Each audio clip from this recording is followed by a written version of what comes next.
Hello and welcome to the video. At last, I have managed to jog through the 27 hours of F1 testing footage in the build up to the new season. A bit tricky when there's only a week between the testing and the first race. A bit tricky to manage to watch it all. I probably watched about 80% maybe, which is actually very good going. I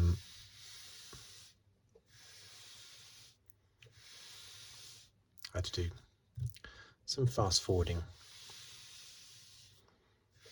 but yeah, I think I did really well. So this video is going to be similar to the one I did this time last year, which is just a few predictions how I think it'll go. Now, I'm no Ted Kravitz or any experienced pundit, but I am an experienced fan, having been a fan of Formula One consistently every race since about 1982. Well, since the Monaco Grand Prix in 1982. So I've been watching it a long time, and I did used to watch the odd race before that as well, but not religiously. Okay, so what I'm going to do first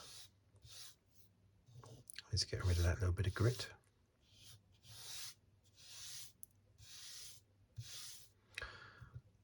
I'm just going to write down the teams and the drivers, which I know I did in a previous video, but this time I'm actually going to talk about how I think they're going to compare against each other. So I'll be fairly quiet whilst I'm writing these down. Let's go. Let's make sure I'm nicely in focus as well.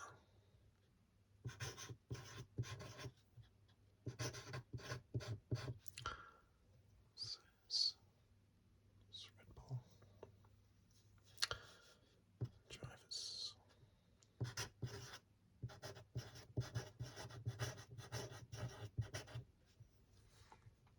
Verstappen.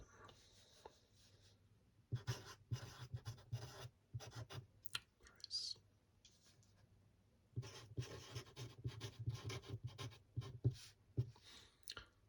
Ferrari. There's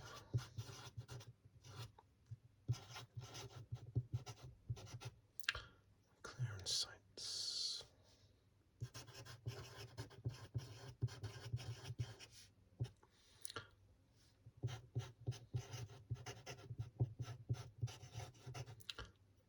Hamilton.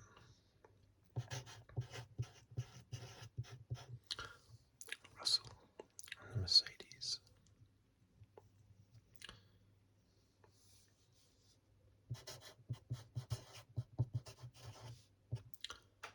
Alpine.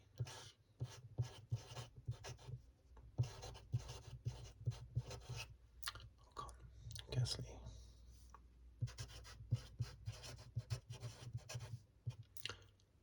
McLaren. Norris and Piastri. Let's go up here now. Who are next?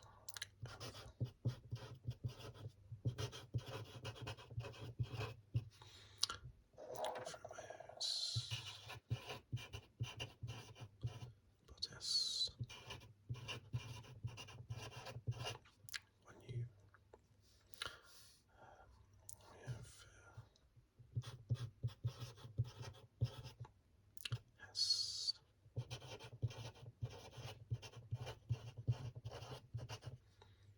Magnussen.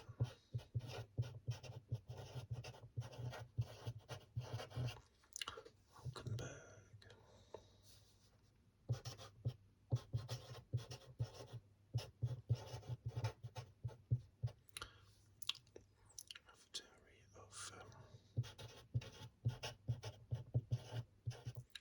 De Vries.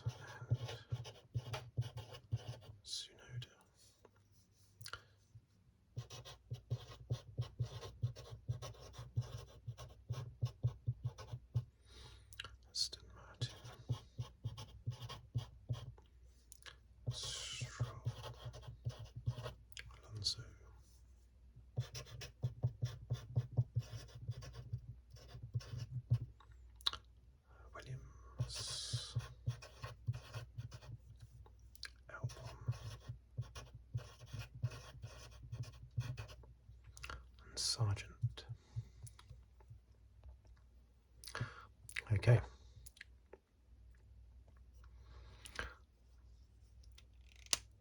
So, first thing I would say is, unfortunately, I think testing pretty much looked identical to last year. Not identical. I mean, Aston Martin were a lot better. Mercedes were better. But a lot of things are similar. We still got Red Bull and Ferrari at the top. You've got Haas looking good at the beginning of the season, just like they did last year.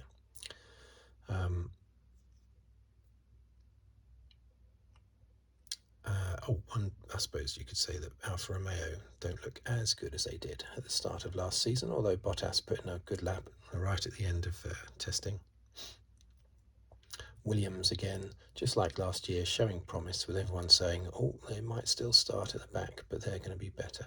So, but it does tend to, I get the same feeling from Mercedes as I had last year, basically, where they're lining up third place again. And Verstappen's has looked pretty dominant.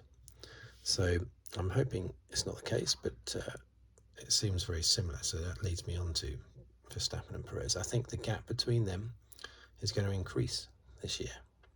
I think Verstappen is getting better and better all the time. He's maturing all the time. Perez has gone through that mature period. He's aging on the other side of it, basically. So I think that gap's going to get bigger. Perez should really get out of Red Bull. I know it was seen as being this wonderful seat when he went into it. It was the only seat he could get into as well, actually, but it was seen as being a great opportunity for him. And I suppose it was an opportunity for him to see if he could beat Verstappen, but he's not been able to, so he should move on. I don't think that did Eddie Irvine any favours back in the late 90s. I remember he said that he would rather be Michael Schumacher's teammate in the Ferrari. So, a solid number 2, but definitely a number 2 in the best car on the grid, than being a number 1 in a weaker team. It's debatable, isn't it? Do you want to be a small fish in a big pond or a big fish in a small pond? It depends on the individual.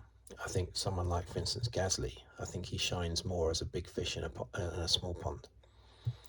Same with, going back years, Ivan Capelli. Great in the March, not so great in the Ferrari. I think you see it quite a lot with drivers. Perez, I'm not sure with Perez, really. It's not so clear cut with him, but I still think he should look to get out for his own good. Problem is, if he does leave, then it looks like he's left because he was being beaten by Verstappen. It looks like he's given up, which unfortunately tainted Ricciardo's reputation. Even if that's not why Ricciardo left, lots of people would think it was. Same if Perez left, lots of people would think it's because he's admitting defeat. So I think Verstappen is going to have Perez well and truly beaten this year. Obviously, Verstappen starts as clear favourite. I would say Leclerc once again is going to be second favourite. I also think that Leclerc, I thought last year that he would comfortably beat Sainz, and I think he did. I mean, there were races where Sainz did well, of course, but over the whole season, Leclerc had Sainz pretty much beaten. So I would say I would put, obviously, Verstappen and Leclerc as the two main protagonists this year. I'd like it to be different, but Mercedes, well, they were a bit slow in testing, weren't they? They had a few problems as well with Russell's car on, I think, day 2, or with the car, I should say, that Russell was driving on day 2. Hamilton put in some quick times at the end of day 3. He wasn't the fastest. Perez was the fastest on day 3 with, I think, the overall fastest time. and that was on the slightly harder C4 tyre than Hamilton, who was on a C5. But they were suggesting that maybe the C4 is actually better, holds on to itself for the entire length of the lap, whereas Hamilton was putting in some good purples in the first two sectors and then was slowing up in the last sector as his tyres were starting to give out. But certainly Mercedes have got better towards the end of the 3 days. After 2 days, I was pretty depressed, same as last year. But I think Mercedes have lifted a little bit on day 3. I'm still getting the feeling that they're heading for 3rd place already in the Constructors' Championship. But I'm hoping I'm wrong, because they definitely showed a lot of improvement on day 3 of the test, and they don't have any porpoising either. Who will come out on top between Hamilton and Russell? I don't think either. I think Russell is good enough and Hamilton is old enough that they will pretty much share it throughout the year, I reckon. Last year I thought definitely Hamilton would have the beating of Russell, but after Russell's performance last year, he's so confident as well, and confidence is, for these drivers are all good. So a lot of it comes down to just confidence. That's the difference often between one driver and another. You've got someone like Verstappen who just oozes confidence, and Russell as well, who I would say is up there with Verstappen confidence-wise, or at least how he comes across. So I can't pick between Hamilton and Russell, I don't think. This is one that I'm particularly excited about. Shall I circle the whole team? Alpine, Ocon versus Gasly. Now, Alpine is looking very good. They're probably going to be matched up with Aston Martin, battling away. But the battle between Gasly and Ocon, I think, is going to be fantastic. 2 French drivers. Watching them smash into each other is going to be very exciting throughout the year. Alpine have got a really tough time on their hands trying to separate these two. Who is it that the problem was? But it was wasn't it? Was it Racing Point, wasn't it, that had the problem between Ocon and who was it? Ocon and Perez, wasn't it? Ocon and Perez constantly jousting all the time. It's going to be the same thing here, but it's going to be really exciting. But you're going to add into that mix Alonso. I think you're going to see Ocon, Gasly and Alonso constantly together on the track, fighting for probably like a podium spot, 3rd place, maybe a 2nd place. Ocon, Gasly and Alonso are going to be constantly all over each other all the time. Alonso will thrash Stroll. I have no doubt about that. It's a shame that Djokovic is not in the car, really, but of course we have nepotism going on at Aston Martin, so I think it's very unhealthy for Stroll, because Stroll is undoubtedly a good driver. Didn't he do well in Formula 3 or something, I think, before he came into Formula 1? But anyway, he was a highly rated driver, but everyone is only ever going to look at him, certainly I do, as the son of the boss. So, you know, I mean, what if Djokovic comes in, covers for Stroll at next week's Bahrain Grand Prix and wins the race, and then he covers for Stroll in the next race as well and wins that as well? Djokovic leading the championship, 50 points. Oh, and 2 pole positions as well. So, and fastest lap. You don't get points for pole position, do you? No, so he could be on like 52 points or something. And then Stroll is fit to come back. Stroll will just come straight back in. They'll just bring Stroll straight back in. There you go. And he'll be battling for 8th place. I'm not suggesting that Djokovic would win the opening 2 races, but in that scenario, as soon as Stroll is fit, Djokovic would just get booted out. They would defend that, of course, by saying that Stroll has a contract, but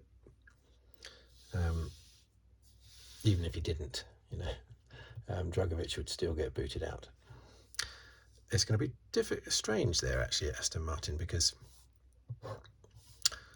Alonso, as we know, has got a history of wanting to dominate teams. He wants the whole team behind him. He wants to be the undisputed number one, which is why it was so troublesome between him and Hamilton in 2007. Hamilton was given free rein to do his stuff by McLaren. And, Alonso didn't like that because he thought he was going to be the outright number one and that Hamilton was going to be ordered to move over for him whenever. Instead, Hamilton overtook Alonso right at the start of the very first race of the year in Australia, at the first corner. So Alonso likes to dominate a team, and Aston Martin would have promised him the world, of course. I think the main reason why they got him is Alonso is very sensitive about his age, isn't he? And or more accurately, sensitive about being thought of as past it as a Formula One driver. So I think he was annoyed at Alpine because Alpine only offered him a 1-year contract, as if they were just using him to get the car up to speed so that they could then hand the car over to Piastri. And they lost Piastri as well. So Alonso left Alpine because Aston Martin were prepared to give him a 2-year contract. And that can't be the only reason why he moved across. But Aston Martin gave him a 2-year contract, and they probably promised him number one status. But how does that fit in with Stroll? Lance Stroll, Lawrence Stroll's son. So is Lance Stroll a definite number two in basically his own team? It's a bit odd, isn't it? Didn't Denny Hulme won the 1967 World Championship, and he was in a Brabham, wasn't he? And his teammate was Jack Brabham. Jack Brabham had just created the team, and yet his teammate Denny Hulme is the one that won the championship. Yeah, 1967. Anyway, so that's going to be really interesting, the politics there between Alonso. I can see Alonso, this might be a bit of a prediction, I can see Alonso falling out with Aston Martin because of Stroll being there, the son of the boss. I can see that being a bit of an issue. McLaren, what is going on with McLaren? See, this is another thing that makes the testing very similar to last year. McLaren were all over the place during testing last year as well, and it's the same thing this year. The car looks great. It's one of my top 3 favourite looking cars, but my top 3, by the way, are Ferrari, of course, beautiful, Alfa Romeo, which looks great. I think even though half the car is just carbon fibre, the way it's been done, I think it looks like a fantastic car. Not just a livery, but the shape of the car as well. So yeah, the Ferrari, the Alfa Romeo, and the McLaren, both the shapes of their cars and the livery make them the top 3 best looking cars for me. Last year, Haas was my favourite looking car, but less so this year. So yeah, McLaren, oh dear, what are they going to do with Piastri? All that hoo-ha getting Piastri away from Alpine last year, where he was a test driver, and we know all the history behind that. Alpine posting that Piastri was going to be their driver, and then Piastri saying, I don't think so. How embarrassing for Alpine. Alpine managed to lose Alonso and Piastri over all that nonsense last year. But anyway, McLaren, I'm certainly not going to make a prediction of them doing well in the championship like I did last year. Then, unfortunately, they're sort of heading for, at best, I think, 5th in the championship, I would say. You've got Red Bull. Let's just see, who are my top 5, do you think? I don't know. I think in each race you're going to see Verstappen and Leclerc as the 2 main players. I think Perez and Sainz, they'll be sort of scrapping for 3rd. Best of the rest is going to be Hamilton, Russell, Ocon, Gasly, Alonso. That's quite a lot, isn't it? Because Alfa Romeo, they seem to, I know Bottas put in a good lap at the end of testing, but I still think Alfa Romeo are flattering to deceive with that time he did on the C5 tyre as well. So I don't think, I know Guan Yu was fastest on second day of testing, but it's difficult to read into these sort of things. You don't know what the fuel loads are. Haas looked good, but they looked good last year, and they did well last year. Magnussen came 5th, didn't he, in the first race, Bahrain last year, but not really anything after that. I think he might have picked up another 5th or something, and Schumacher picked up a 5th or a 6th or something. That was about it. The return of Hülkenberg, everyone's hailing that. I think if he goes into that totally relaxed, thinking, well, I'm lucky to be here sort of thing, which is what Magnussen did last year, then Hülkenberg could do what Magnussen did at the start of last year. I very much think so, because that's how Magnussen managed to pull off some good results at the start of last season, because he was so relaxed. So his confidence was there. He wasn't nervous. And that could be Hülkenberg this year, and Magnussen as well. So both of them, even though they're quite old and experienced, I think they're going to do very well. But it all depends on the car, of course. But I think in the first race, Magnussen and Hülkenberg are going to be right up there, challenging for the best of the rest. I think Ocon, Gasly, Alonso, Hamilton, Russell, Perez and Sainz, they'll all be fighting over 3rd place in the championship. But in the very first race, I think that Magnussen and Hülkenberg, with their confidence sky high, nothing to lose, and with the Haas performing well, just like it did at the start last year, I think those two are going to do really well in Bahrain.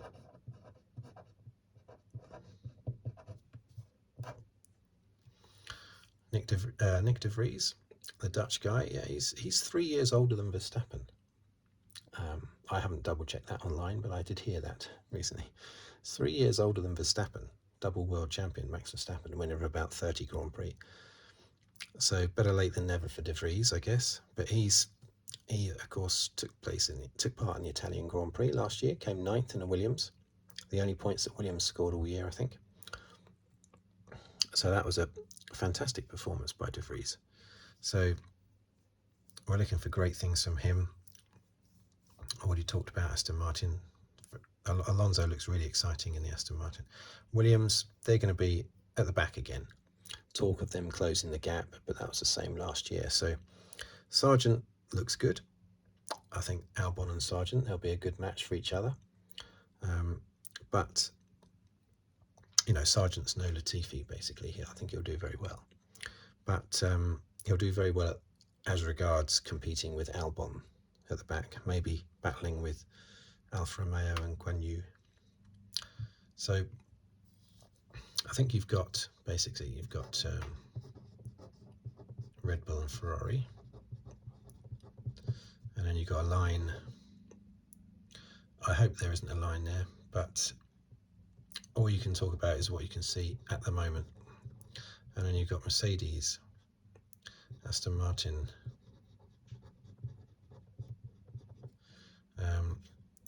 Alpine,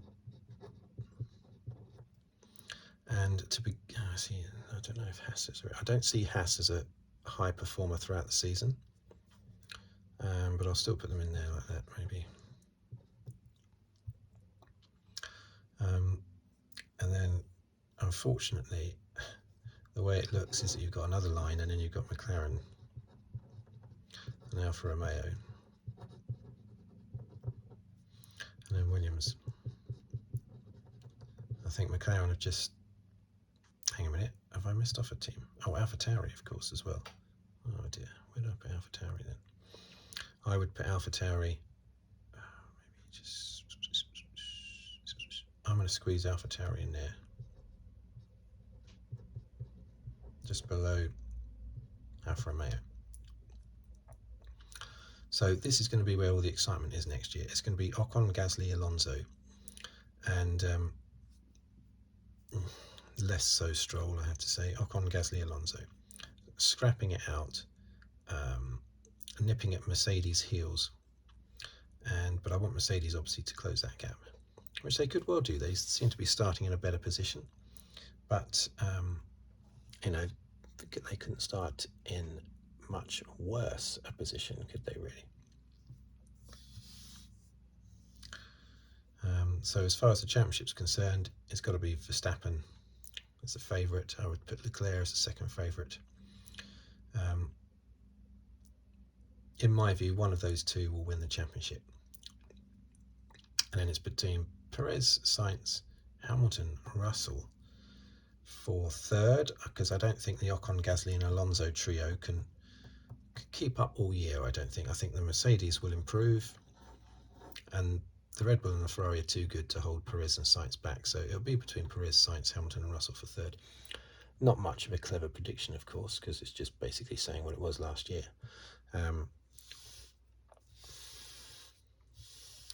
I think De Vries will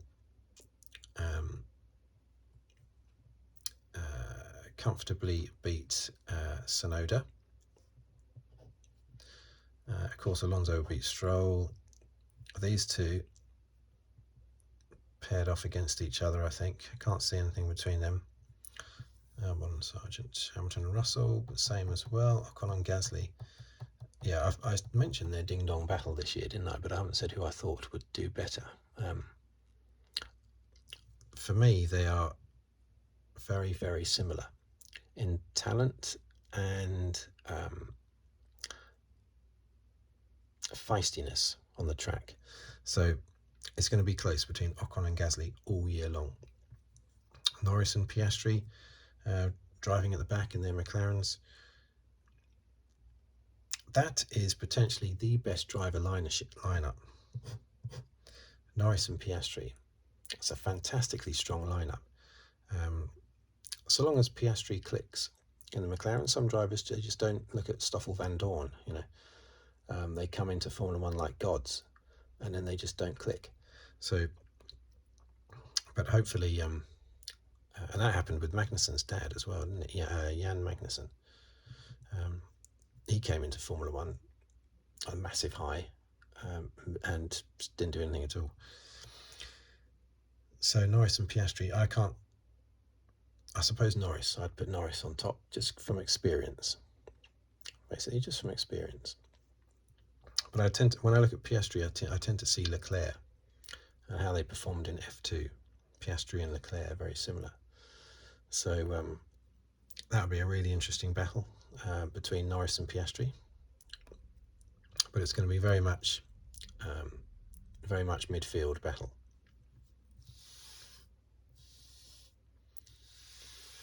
So I'm really excited about the season, but probably less excited after seeing testing. Because even though it's great to see the Aston Martin doing well and the Alpine, so you want Gasly and Ocon to be competitive in a competitive car so that they can really get feisty on the track with each other. And Alonso's going to be mixing it in there. Aston Martin and Alpine are going to be bashing up against each other all the time. And that's great, that's exciting, but the lackluster McLaren and the Red Bull, Ferrari, Mercedes looking pretty identical to what they did testing last year, with Mercedes a little bit better. That makes me a bit less excited than I was a few days ago about the upcoming season, because I am a bit worried that Verstappen is just going to stroll away and win it comfortably. So, yeah, I've pretty much given my predictions, haven't I? That's pretty much how I see the teams at the moment. It's this midfield here that's going to be really exciting to watch, mainly. Who do I think will win the championship? Flat out? Well, it's just going to be Verstappen, isn't it, basically? That's who I think will win it. I really, really, really want Hamilton to win the championship after 2021. He deserves payback. So he should get his 8th world title, but I think it's slipping away from him now. That was his chance. That was his big chance, 2021, and it was taken away from him. So we'll see, but I don't think we're going to see much from Norris this year. Okay, before I start repeating myself, I'll finish that there. I'll do a video after every Grand Prix, and we'll see how some of these predictions match up. As I say, I think Leclerc will comfortably beat Sainz. Verstappen and Perez, the gap will be bigger. Hamilton and Russell will be pretty much the same. And I think initially at the start in Bahrain, Magnussen and Hülkenberg will be on fire, I think, because you've got two drivers massively fired up and super confident with nothing to lose. Now, last year they had one, now they've got two.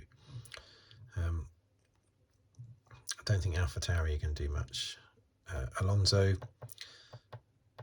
he could be on the podium. So if I was gonna predict a podium, I would say, let's write that down here then. Bahrain. It's going to be Verstappen, Leclerc, Alonso, with not far behind the McLarens and the Alpines scrapping away. But I do think Alonso's set for that podium.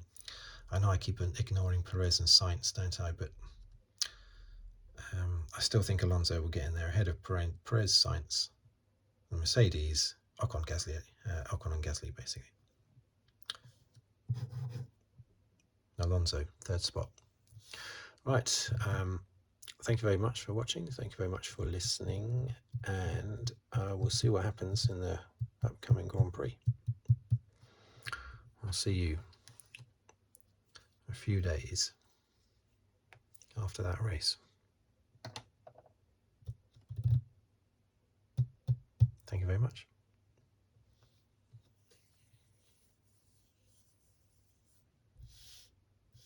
Oh, forgot to mention, if you'd like to subscribe, please do so, and or like the video or comment. As ever, very happy to see any of that. Thank you very much. Goodbye.